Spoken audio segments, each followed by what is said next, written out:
এখন আপনারা মাইছুন না, আমরা একটু তার সাথে একটু কথাবার্তা কইমু, বুঝছো? তার সাথে একটু কথাবার্তা কইমু। তারে তো নতুন দেখছি, আমরা ৫ নং বাজারে অনেক পাগল আসে কিন্তু তাহে না, প্রায় পাগলই মানুষের বিদায় করে দেয়। বিদায় করে দেওয়ার কারণে বাজার কোনোদিন উন্নত হইও না, পাগল যদি না থাকে। আজকে নতুন একজন পাগল হয়েছে, আমরা একটু সাক্ষাৎকার, তার একটু সাক্ষাৎকার নিব, ঠিক আছে? ভাই আপনার বাড়ি কোন জায়গায়? বাড়ি নাই? বাড়ি নাই? মা বাপ আছে? মা বাপ আছে নি? মা বাপ নাই, বাড়ি নাই? এটা কি থাকবো? তাও গুণা নাও। বড় বাজার এখানে দেখেন, আমরা আজকে নতুন একটা পাগল পাইছি। অনেকদিন যাবত কিন্তু ৫ নং বাজার আসে না, আজকে নতুন একটা পাগল হয়েছে। গানও জানুনি, গানও জানুনি, এটা তো বুঝিও না। গান জানুনি, গান জানুনি, গান জানো?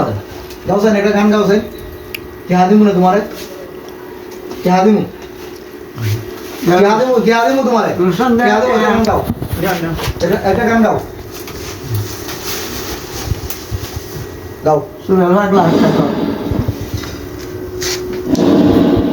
দূরে না, এটা দূরে না, আমার বন্ধু না না, দূরে না, দূরে না, দূরে না, এটা দূরে না। আমি ধরছি, আমি ধরছি, তুমি গাও।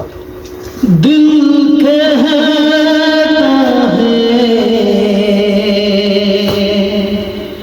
चलो उनसे जी कौन में उठ के कदम रुक जाते हैं दिल हमको कभी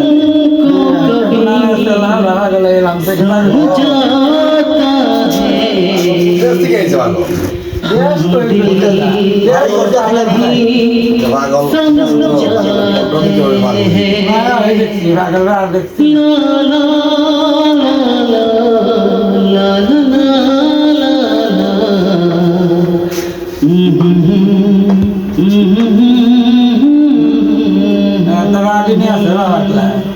আসসালামু আলাইকুম ভাই। আপনারা যারা দেখেন তারা যদি কেউ চিনেন, আসলে হয়তো একটা বড় লোকের ছেলে হইব, তার তো অনেক সুন্দর হিন্দি গাইতে পারে। আপনারা যদি কেউ তারা চিনে থাকেন, ভিডিওটা শেয়ার করে দিবেন যাতে তার পরিচয় পাওয়া যায়, যাতে তার মা বাবার কাছে আমরা পৌঁছাই দিতে পারি। আমাদের বানিয়াচং ৫ নং বাজার তার অবস্থান, ৫ নং বাজার অবস্থান। আমরা তো তারা দেখে রাখতে পারতুম না, এখন তো মানে মাদের নেই টাইম, সে যদি কোনো জায়গায় জায়গা তাহলে তো তারা তৈরি রাখা সম্ভব না। আপনারা এই ঠিকানাটা দিয়ে দিলাম, ৫ নং বাজার দেখেন তার স্থান আছে, ৫ নং বাজার সে আছে। ভাই একটা মিনিট, ৫ নং বাজার আছে, বুঝছেন নি? ৫ নং বাজার সে আছে, ৫ নং বাজার তার ভাই কোনো কিছু কিছু হয় পানি, কিছু হয় পানি। পরে তোমার সিঙ্গারা হয় নাও, আবার তো নাও, উঠো, আমরা তাও তোমার ব্যাগটাও চলো।